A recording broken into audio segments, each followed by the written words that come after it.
Fungi का एक वचन रूप फंगस है। फंजाई का वैज्ञानिक अध्ययन माइकोलॉजी कहलाता है।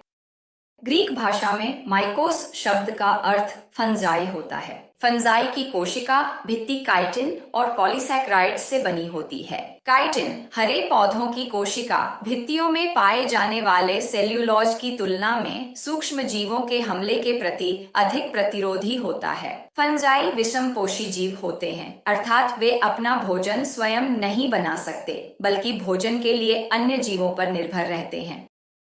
कोशिका भित्ति में काइटिन की उपस्थिति और विषमपोषी पोषण विधि ये दो महत्वपूर्ण मापदंड हैं, जिनके आधार पर फंजाई को एक अलग साम्राज्य में रखा गया और उन्हें प्लांटी साम्राज्य के साथ नहीं जोड़ा गया। इनकी आकृति अर्थात इनका रूप और संरचना तथा आवास दोनों ही बहुत विविध होते हैं। वे सर्वत्र पाए जाते हैं, अर्थात वे हर जगह मौजूद हो सकते हैं, यहाँ तक कि अंटार्कटिका की ठंडी जलवायु में भी। लेकिन फिर भी वे गर्म और आर्द्र स्थानों में उगना अधिक पसंद करते हैं। यद्यपि फंजाई साम्राज्य को सामान्यतः बहुकोशिकीय यूकैरियोट्स के रूप में माना जाता है, लेकिन यीस्ट जैसे कुछ सदस्य एक कोशिकीय होते हैं। यीस्ट का उपयोग ब्रेड और बियर बनाने में किया जाता है। यीस्ट सैक्कारोमाइसेस सेरेविसिए, जिसे बेकर्स यीस्ट भी कहा जाता है, ब्रेड के आटे में मौजूद कार्बोहाइड्रेट और शर्करा को किण्वन द्वारा कार्बन डाइऑक्साइड और एथेनॉल में बदल देता है। कार्बन डाइऑक्साइड आटे के अंदर बुलबुले बनाता है और परिणाम स्वरूप आटा फूल जाता है। जब हम इस बुलबुलों वाले आटे को बेक करते हैं तो यीस्ट मर जाता है और हवा के छेद उसी तरह सेट हो जाते हैं। इससे ब्रेड को मुलायम और स्पंजी बनावट मिलती है। कुछ कवक रोगजनक होते हैं जो पौधों और जानवरों दोनों में बीमारियां पैदा करते हैं। पुचिनिया ट्रिटिसिना द्वारा उत्पन्न गेहूं की पत्ती का रस्ट इसका एक उदाहरण है। इस बीमारी को रस्ट कहा जाता है क्योंकि इसका रंग जंग जैसा होता है। सरसों की पत्तियों पर सफेद धब्बे जो सूडोसेरकोस्पोरेला कैप्सुले के कारण होते हैं, इसका एक और उदाहरण है। लेकिन कुछ कवक जैसे पेनिसिलियम हमारे लिए उपयोगी हैं क्योंकि ये एंटीबायोटिक पेनिसिलिन का स्रोत है, जो 1928 में अलेक्जेंडर फ्लेमिंग द्वारा खोजी गई पहली सच्ची एंटीबायोटिक थी। क्या आप पेनिसिलिन की खोज के पीछे की कहानी जानते हैं? यह एक संयोगवश हुई खोज थी। एक दिन जब फ्लेमिंग पैथोजेनिक स्टैफिलोकोकस बैक्टीरिया वाले पेट्री डिश की जांच कर रहे थे, जो गले में खराश का कारण बनते हैं, उन्होंने देखा कि उनकी कुछ प्लेटें एक कवक से दूषित हो गई थीं। शुरुआत में वे इससे खुश नहीं थे, लेकिन जल्द ही उन्होंने देखा कि उस कवक के चारों ओर का क्षेत्र साफ है, यानी कवक के आसपास कोई बैक्टीरिया नहीं बढ़ रहा था। फिर यूरेका! उन्होंने समझा कि वह कवक एक ऐसा पदार्थ स्रावित कर रहा था जो बैक्टीरिया को मार रहा था, और बाद में इस कवक की पहचान पेनिसिलियम नोटेटम के रूप में हुई और वह पदार्थ था एंटीबायोटिक पेनिसिलिन। इसलिए अपने आसपास की चीजों पर पैनी नजर रखें। एक दिन आप भी फ्लेमिंग की तरह कोई खोजकर्ता बन सकते हैं, जो मानव समाज में सकारात्मक बदलाव ला सकता है। ठीक है, तो अब वापस किंगडम फंगी पर चलते हैं। फंगी यीस्ट को छोड़कर एक तंतुयुक्त शरीर संरचना रखते हैं और ये लंबे पतले धागे जैसे संरचनाएं हाइफी कहलाती हैं। हाइफी बहुवचन रूप है और हाइफा एकवचन रूप है। हाइफी के जाल को मायसेलियम कहा जाता है। 24 घंटों के भीतर एक अकेला कवक 1 किलोमीटर से भी अधिक नया मायसेलियम बना सकता है। अब मुझे लगता है कि आप में से कई लोग खुश नहीं हैं, क्योंकि फंगी की यह छवि आपके दिमाग में बनी फंगी की छवि से मेल नहीं खाती, है ना? तो फिर टाडा! अब खुश? यह मशरूम वास्तव में फंगी का फलन शरीर है। हम फलन शरीर को हिमखंड की नोक कह सकते हैं। हिमखंड के मामले में जो आप पानी के ऊपर देखते हैं, वह पानी के नीचे छिपे विशाल हिमखंड की तुलना में बर्फ का एक छोटा सा हिस्सा होता है। इसी तरह जब भूमिगत मायसेलियम के विशाल भाग की तुलना में देखा जाए तो फलन शरीर फंगी का एक छोटा सा हिस्सा होता है। साथ ही यह याद रखें कि सभी फंगी के फलन शरीर एक जैसे आकार के नहीं होते। हम इस वीडियो में आगे इनके बारे में देखेंगे। क्रॉस वॉल्स या सेप्टा की उपस्थिति या अनुपस्थिति के आधार पर हाइफी को सेप्टेट या कोइनोसाइटिक हाइफी में विभाजित किया जा सकता है। सेप्टेट हाइफी में क्रॉस वॉल्स या सेप्टा उपस्थित होते हैं। सेप्टा बहुवचन रूप है और सेप्टम एक वचन रूप है। कोइनोसाइटिक हाइफी में क्रॉस वॉल्स या सेप्टा अनुपस्थित होते हैं। पोषण के प्रकार के आधार पर फंगी को सैप्रोफाइटिक, पैरासिटिक और सिम्बायोटिक में विभाजित किया जाता है। सैप्रोफाइटिक फंगी, जैसा कि आप जानते हैं, मृत जैविक पदार्थ पर निर्भर रहते हैं। पैरासिटिक फंगी अन्य जीवित जीवों पर निर्भर रहते हैं और सिम्बायोटिक फंगी भी पौधों जैसे अन्य जीवित जीवों पर निर्भर रहते हैं, लेकिन यह पैरासिटिक संबंध से अलग होता है।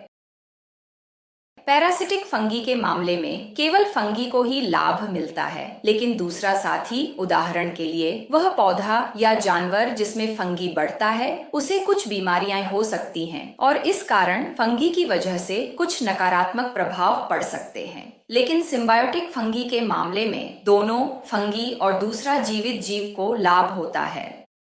आइए सिम्बायोटिक संबंधों के कुछ उदाहरण देखें। फंगी शैवाल के साथ सिम्बायोटिक संबंध बनाकर लाइकेन बनाते हैं। ये आमतौर पर चट्टानों, दीवारों या पेड़ों पर देखे जाते हैं, जहां फंगी या शैवाल के लिए स्वतंत्र रूप से बढ़ना इतना आसान नहीं होता।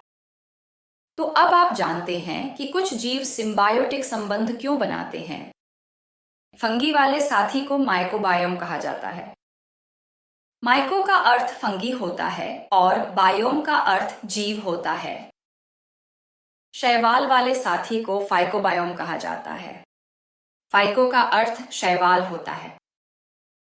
फंगी वाला साथी शैवाल को चट्टान, दीवार या पेड़ पर टिके रहने में मदद करता है, जिससे शैवाल को आश्रय या रहने की जगह और खनिज पोषक तत्वों को अवशोषित करने में सहायता मिलती है। फंगी से मिली इस मदद के बदले में शैवाल फंगी को भोजन प्रदान करता है, जो प्रकाश संश्लेषण द्वारा तैयार किया गया होता है।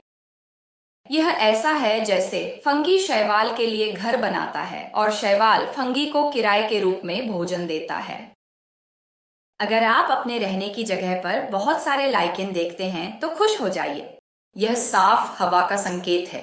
प्रदूषण अधिकांश लाइकेन को नष्ट कर देगा। सहजीवी संबंध का एक और उदाहरण है फंगी और ऊंचे पेड़ों की जड़ों के बीच का संबंध, जिससे माइकोराइजा बनता है। माइको का अर्थ फंगी और राइजा का अर्थ जड़ होता है। इस चित्र में पेड़ की जड़ों पर सफेद धूल जैसी परत फंगी के मायसीलियम के कारण है। ज्यादातर स्थलीय पौधे माइकोराइजल फंगी के साथ सहजीवी संबंध बनाते हैं। इस मामले में भले ही पेड़ की जड़ों में पानी और खनिज पोषक तत्वों को अवशोषित करने की क्षमता होती है, माइकोराइजल फंगी भी पानी और खनिज पोषक तत्वों को अवशोषित करेंगे और पेड़ की खनिज अवशोषण क्षमता को बढ़ाएंगे। यह इसलिए संभव है क्योंकि फंगी के मायसीलियम में पानी और खनिज पोषक तत्वों के लिए अधिक अवशोषण क्षमता होती है, जो फंगी के हाइफे की बड़ी सतह क्षेत्र के कारण होती है। वे पौधे की जड़ों की तुलना में कहीं अधिक लंबे और पतले होते हैं और ऐसे फंगी मिट्टी के उन खनिजों को भी इकट्ठा कर सकते हैं जो पेड़ की जड़ों के लिए उपलब्ध नहीं होते। माइकोराइजा की उपस्थिति में पेड़ 2 से 3 गुना अधिक नाइट्रोजन, पोटेशियम और फास्फोरस अवशोषित करते हैं। कुछ वनस्पति पेड़ जैसे कि चीड़ और बर्च माइकोराइजा की अनुपस्थिति में बौनेपन का विकास दिखाते हैं। फंगी से मिली इस मदद के बदले में पेड़ उन्हें भोजन प्रदान करते हैं। असल में हमारे बेचारे फंगी ये सब मदद सिर्फ थोड़े से भोजन के लिए करते हैं। अब फंगी में प्रजनन की बात करते हैं। पहला तरीका है वनस्पतिक प्रजनन। वनस्पतिक प्रजनन में फंगी का एक हिस्सा एक और फंगी को जन्म देता है। फंगी में वनस्पतिक प्रजनन विखंडन, विभाजन और कली बनने के द्वारा होता है। विखंडन में हाइफे छोटे छोटे टुकड़ों में टूट जाती है और हर टुकड़ा एक स्वतंत्र फंगी में विकसित हो जाता है। विभाजन में कोशिका बीच में संकुचित हो जाती है और दो भागों में विभाजित हो जाती है, जिससे नए जीव उत्पन्न होते हैं। कली बनना सामान्यतः यीस्ट में पाया जाता है। कलीमा कोशिका के प्रोटोप्लाज्म से निकलती है और अंततः नए जीव बन जाती है। फंगी में अलैंगिक प्रजनन अलैंगिक बीजाणुओं जैसे कोनिडिया के माध्यम से होता है। कोनिडिया बहुवचन रूप है और कोनिडियम एकवचन रूप है। इसके बाद स्पोरेंजियल बीजाणु और गतिशील जूजोपोर आते हैं। जूजोपोर गतिशील होते हैं क्योंकि इनमें फ्लैजेला कशाभिका उपस्थित होती है। फंगी में लैंगिक प्रजनन के परिणाम स्वरूप लैंगिक बीजाणु जैसे बेसिडियल स्पोर, एस्कोस्पोर और ऊस्पोर बनते हैं। ये लैंगिक बीजाणु फलनकाय फ्रूटिंग बॉडी के अंदर बनते हैं। फंगी के जीवन चक्र के बारे में एक हैप्लॉइड हाइफा मिटोसिस के माध्यम से अलैंगिक बीजाणु बनाएगा और प्रत्येक बीजाणु अंकुरित होकर एक हैप्लॉइड हाइफा उत्पन्न करेगा। हैप्लॉइड का अर्थ है कि हाइफल कोशिकाओं के नाभिक में केवल आधे गुणसूत्र या एक सेट गुणसूत्र होते हैं, जिसे N से दर्शाया जाता है। उदाहरण के लिए पेनिसिलियम नोटेटम के मामले में गुणसूत्रों की संख्या 4 है। तो हैप्लॉइड कोशिका का अर्थ है कि नाभिक में केवल आधे या इस मामले में 2 गुणसूत्र होंगे। यह फंगी का अलैंगिक प्रजनन चक्र है। अलैंगिक प्रजनन तब होता है जब फंगी की वृद्धि के लिए परिस्थितियां अनुकूल होती हैं, यानी जब मौसम गर्म और नम होता है और बहुत सारा मृत जैविक पदार्थ उपलब्ध होता है। अलैंगिक प्रजनन के माध्यम से उत्पन्न संतानें आनुवंशिक रूप से अपने माता पिता के समान होती हैं। इस तरह फफूंदी के तेजी से फैलाव के लिए बहुत सारे बीजाणु उत्पन्न होते हैं, लेकिन इसमें एक समस्या है। ये बीजाणु प्रतिकूल परिस्थितियों का सामना नहीं कर सकते। इसलिए जब फफूंदी की वृद्धि के लिए परिस्थितियां प्रतिकूल होती हैं, यानी जब सूखा होता है, तब फफूंदी लैंगिक प्रजनन का सहारा लेती है। यहाँ संतानें अपने माता पिता से आनुवंशिक रूप से भिन्न होती हैं, इसलिए उनमें से कुछ उन प्रतिकूल परिस्थितियों के लिए बेहतर अनुकूलित हो सकती हैं और अपने माता पिता की तुलना में बेहतर वृद्धि कर सकती हैं। लैंगिक प्रजनन में 2 आनुवंशिक रूप से भिन्न हैप्लॉइड हाइफे शामिल होते हैं। आइए एक हाइफे को प्लस टाइप और दूसरे को माइनस टाइप कहें, या उल्टा भी कह सकते हैं। इससे कोई फर्क नहीं पड़ेगा। यह केवल यह दर्शाने के लिए है कि ये दोनों हाइफे आनुवंशिक रूप से भिन्न हैं, लेकिन आकार प्रकार में दोनों बिल्कुल एक जैसे दिखते हैं।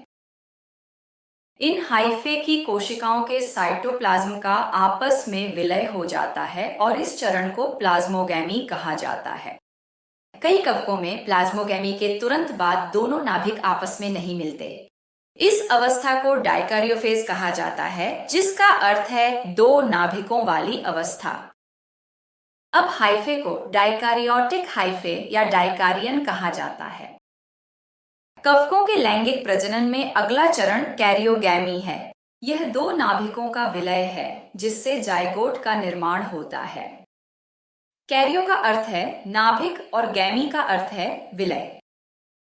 जाइगोट कवक के जीवन चक्र में द्विगुणित अवस्था का प्रतिनिधित्व करता है, जिसका अर्थ है कि जाइगोट में पूर्ण गुणसूत्रों का सेट या 2 सेट गुणसूत्र होते हैं, जिसे 2n से दर्शाया जाता है। अगर हम यहाँ पेनिसिलियम नोटेटम का उदाहरण लें, तो इस कवक के जाइगोट के नाभिक में 4 गुणसूत्र होंगे। कुछ कवक समूहों में, जैसे बेसिडियोमाइसीट्स में, यह द्विनाभिकीय अवस्था बहुत लंबे समय तक बनी रहती है, कभी कभी सदियों तक। इस दौरान उनमें से अधिकांश फलन निकाय बनाते हैं और कुछ नहीं बनाते। जाइगोट बनने के तुरंत बाद यह मियोसिस विभाजन से गुजरेगा, जिससे हैप्लॉइड यौन बीजाणुओं का निर्माण होगा। ये बीजाणु अंकुरित होकर माइसेलियम में बदल जाएंगे, लेकिन महत्वपूर्ण बात यह है कि ये दोनों माता पिता से आनुवंशिक रूप से भिन्न होंगे। अब आइए किंगडम फंगी की विभिन्न श्रेणियों को देखें। माइसेलियम की संरचना, बीजाणु निर्माण के तरीके और फलन निकाय के आधार पर किंगडम फंगी के सदस्यों को फाइकोमाइसीट्स, एस्कोमाइसीट्स, बेसिडियोमाइसीट्स और ड्यूटेरोमाइसीट्स में विभाजित किया गया है। फंगी का पहला समूह फाइकोमाइसीट्स में कोइनोसाइटिक और असेप्टेड हाइफी होती है। असेप्टेड का अर्थ है बिना सेप्टा या क्रॉस वॉल्स के, जबकि अन्य समूहों में शाखित और सेप्टेड हाइफी होती हैं। फाइकोमाइसीट्स में यौन बीजाणुओं को जाइगोस्पोर्स कहा जाता है। एस्कोमाइसीट्स में इन्हें एस्कोस्पोर्स कहा जाता है। बेसिडियोमाइसीट्स के सदस्य बेसिडियोस्पोर्स बनाते हैं, जबकि ड्यूटेरोमाइसीट्स में यौन बीजाणु अनुपस्थित होते हैं। फ्रूटिंग बॉडीज के संदर्भ में फाइकोमाइसीट्स में कोई जटिल फलन शरीर नहीं होता, लेकिन जाइगोस्पोर्स जाइगोस्पोरेंजिया में बनते हैं। एस्कोमाइसीट्स में फलन शरीर एस्कोकार्प होता है, जो कप के आकार का होता है। बेसिडियोमाइसीट्स में फलन शरीर बेसिडियोकार्प होता है, जबकि ड्यूटेरोमाइसीट्स में फलन शरीर अनुपस्थित होता है।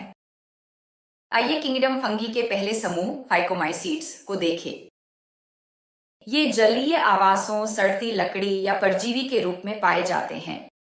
उदाहरण के लिए सरसों की पत्ती पर सफेद रथुआ अल्बुगो कैंडिडा के कारण होता है। फाइकोमाइसीट्स के सदस्यों का माइसेलियम कोइनोसाइटिक और एसेप्टेड होता है।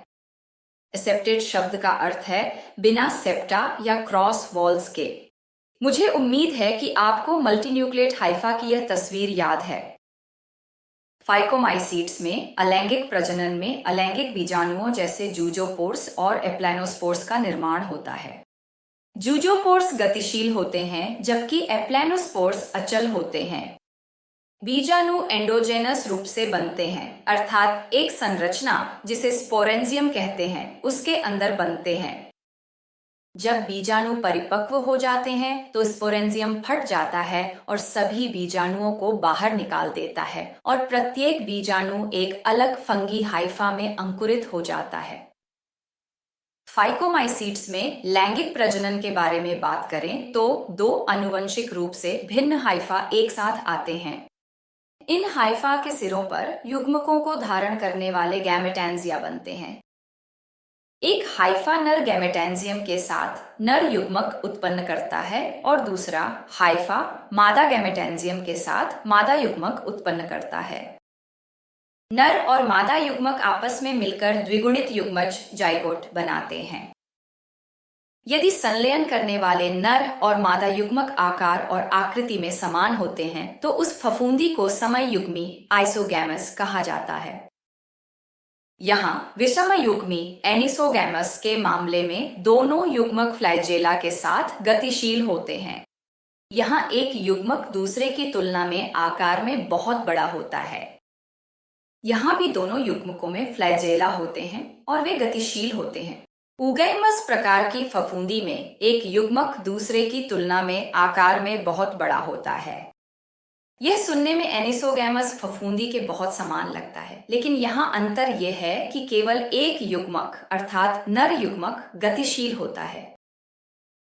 बड़ा मादा युग्मक गतिहीन नॉन मोटाइल होता है। युग्मज जाइगोट बनने के बाद यह एक बड़ा युग्मज बीजाणु जाइगोस्पोर में परिवर्तित हो जाता है। युग्मज बीजाणु लंबे समय तक सुप्त डोरमेंट रह सकता है, लेकिन जब फफूंदी के विकास के लिए परिस्थितियां अनुकूल होती हैं तो द्विगुणित डिप्लॉइड नाभिक मियोसिस द्वारा एक गुणित हैप्लॉइड बीजाणु बनाते हैं। ये बीजाणु अंकुरित होकर एक गुणित हैप्लॉइड कवक तंतु हाइफा बनाएंगे। और क्या आप मुझे बता सकते हैं कि यह हाइफा अपने माता पिता के समान आनुवंशिक रूप से समान होगा या भिन्न? उत्तर है हाँ, यह आनुवंशिक रूप से भिन्न होगा क्योंकि यह लैंगिक प्रजनन का परिणाम है। अब चलिए फंगी जगत के दूसरे समूह एस्कोमाइसीट्स की ओर बढ़ते हैं। इन्हें सैक फंगी थैली फफूंदी कहा जाता है क्योंकि इनके लैंगिक बीजाणु जिन्हें एस्कोस्पोर कहा जाता है एक थैली जैसी संरचना जिसे एस्कस कहते हैं में बनते हैं। एस्कोमाइसीड्स एक कोशिकीय जैसे यीस्ट या बहुकोशिकीय जैसे पेनिसिलियम हो सकते हैं। इस समूह के कुछ अन्य सदस्य एस्परजिलस, क्लेविसेप्स और न्यूरोस्पोरा वंश से संबंधित हैं। न्यूरोस्पोरा क्रेसा का उपयोग कई आनुवंशिक, जैव रासायनिक और आणविक अध्ययनों के लिए एक मॉडल जीव के रूप में किया जाता है। यह संभव है क्योंकि न्यूरोस्पोरा क्रेसा के सभी जीन अनुक्रमित सीक्वेंस्ड हैं। साथ ही यह फफूंदी उगाने में बहुत आसान है और इसका जीवन चक्र हैप्लॉइड होता है, जिससे आनुवंशिक विश्लेषण सरल हो जाता है। एस्कोमाइसीड्स के कुछ अन्य सदस्य जैसे मोरेल्स और ट्रफल्स महंगे खाद्य पदार्थ माने जाते हैं। वे महंगे इसलिए हैं क्योंकि ये जंगली अवस्था में पाए जाते हैं और इन्हें व्यावसायिक रूप से उगाना आसान नहीं है। ट्रफल्स के बारे में, ये फलन अंग भूमिगत उगते हैं और प्रशिक्षित कुत्तों का उपयोग इन्हें उनकी विशिष्ट गंध से खोजने के लिए किया जाता है। इसके बाद ट्रफल्स को मिट्टी से खोदकर निकाला जाता है।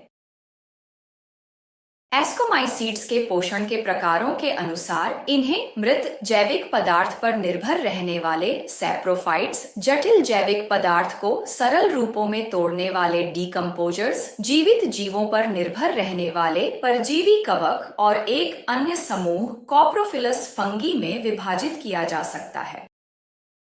कॉप्रोफिलस शब्द का अर्थ है गोबर प्रेमी। ये फफूंद जानवरों के गोबर में रहते हैं। अजीब लगता है। यहाँ रहस्य यह है कि जानवरों का गोबर नाइट्रोजन युक्त पदार्थों से भरपूर वातावरण प्रदान करता है और वहाँ अन्य जीवों से न्यूनतम प्रतिस्पर्धा होती है। मुझे लगता है कि ये बहुत शानदार है। एस्कोमाइसीड्स फंगी का मायसीलियम शाखित और सेप्टेट होता है, यानी हाइफे में सेप्टा या क्रॉसवॉल्स होते हैं। इनके अलैंगिक बीजाणु कॉनिडिया होते हैं, जो कॉनिडियोफोर पर बनते हैं। एस्कोमाइसीड्स में लैंगिक बीजाणुओं को एस्कोस्पोर्स कहा जाता है और ये थैली जैसी एस्काई में बनते हैं। एस्काई इसका बहुवचन रूप है और एस्कस एकवचन रूप है। एस्काई कप के आकार के फलन शरीर में व्यवस्थित होते हैं, जिसे एस्कोकार्प कहा जाता है। यहाँ एस्कोकार्प का पूरा दृश्य और अनुदैर्ध्य खंड दिखाया गया है। आइए अब किंगडम फंगी के तीसरे समूह बेसिडियोमाइसीड्स की ओर बढ़ते हैं। बेसिडियोमाइसीड्स के सामान्य रूप मशरूम, ब्रैकेट फंगी और पफबॉल्स हैं। ये मिट्टी में, सड़ते हुए पेड़ों में या जीवित पौधों के शरीर में परजीवी के रूप में रहते हैं, जैसे कि रस्ट और स्मट्स। इनमें से कुछ खाने योग्य होते हैं और कुछ अत्यंत विषैले होते हैं। अमेनिटा प्रजातियां, जो दुनिया के सबसे विषैले कवकों में से एक हैं, बेसिडियोमाइसीड्स में आती हैं। बेसिडियोमाइसीड्स का मायसेलियम शाखित और विभाजित होता है। बेसिडियोमाइसीड्स में सामान्यतः अलैंगिक बीजाणु नहीं पाए जाते हैं। यौन प्रजनन के अलावा ये हाइफे के खंडित होने से वनस्पतिक प्रजनन भी दिखाते हैं। बेसिडियोमाइसीड्स के यौन प्रजनन में बीजाणुधारक संरचनाओं, जिन्हें बेसिडिया कहते हैं, उनमें बेसिडियोस्पोर्स बनते हैं। बेसिडिया का एकवचन रूप बेसिडियम है। बेसिडिया बेसिडियोकार्प्स के गिल्स में व्यवस्थित होते हैं, जो फलन शरीर होते हैं। बेसिडिया गदा के आकार के होते हैं। गदा के आकार की परिभाषा है कि इसका आधार संकरा और सिरा चौड़ा होता है। गदा के आकार के बेसिडिया की उपस्थिति के कारण बेसिडियोमाइसीड्स के सदस्यों को क्लब फंगी कहा जाता है। अब अंतिम समूह ड्यूटेरोमाइसीड्स की ओर बढ़ते हैं। इन्हें अपूर्ण कवक, इम्परफेक्ट फंगी कहा जाता है, क्योंकि इन कवकों के लिए केवल अलैंगिक और वनस्पतिक अवस्था ही ज्ञात है। यदि यौन अवस्था की खोज हो जाती है तो इन्हें एस्कोमाइसीड्स और बेसिडियोमाइसीड्स में स्थानांतरित कर दिया जाता है। ये अलैंगिक बीजाणु, जिन्हें कोनिडिया कहा जाता है, उत्पन्न करते हैं। इनका मायासेलियम विभाजित, सेप्टेट और शाखित होता है। पोषण के प्रकार के आधार पर ड्यूटेरोमाइसीड्स को सैप्रोफाइट्स, परजीवी और कूड़े के अपघटक, जो खनिजों के पुनर्चक्रण में मदद करते हैं, में विभाजित किया जा सकता है। ड्यूटेरोमाइसीड्स के कुछ सदस्य हैं: अल्टरनेरिया, कोलेटोट्राइकम और ट्राइकोडर्मा। अब एक चौंकाने वाले तथ्य का समय है। क्या आप जानते हैं कि पृथ्वी पर सबसे बड़ा जीवित जीव कौन सा है? अगर आपका जवाब ब्लू व्हेल है तो आप गलत हैं। यह एक कवक है जो आर्मिलेरिया वंश से संबंधित है। ओरेगन के मल्ह्यूर नेशनल फॉरेस्ट में पाए गए आर्मिलेरिया ऑस्ट्रोये की एक ही नमूने का माइसेलियम भूमिगत 4 वर्ग मील क्षेत्र में फैला हुआ है।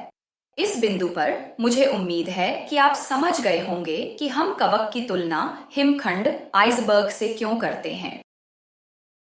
यह थोड़ा दुखद है कि चूंकि यह सबसे बड़ा जीवित जीव भूमिगत रहता है, आप इसे देख नहीं पाएंगे। लेकिन शरद ऋतु में आर्मिलेरिया ऑस्ट्रोये के फलन अंग मिट्टी के नीचे छिपे जीव के प्रमाण के रूप में दिखाई देंगे। सामान्य बोलचाल में इस कवक को ह्यूमंगस फंगस कहा जाता है, जिसका अर्थ है विशालकाय कवक। इस वीडियो के लिए बस इतना ही। इस व्याख्यान के भाग 5 में हम अन्य किंगडम्स का संक्षिप्त विवरण देखेंगे। मेरे साथ बने रहने के लिए धन्यवाद और जुड़े रहें।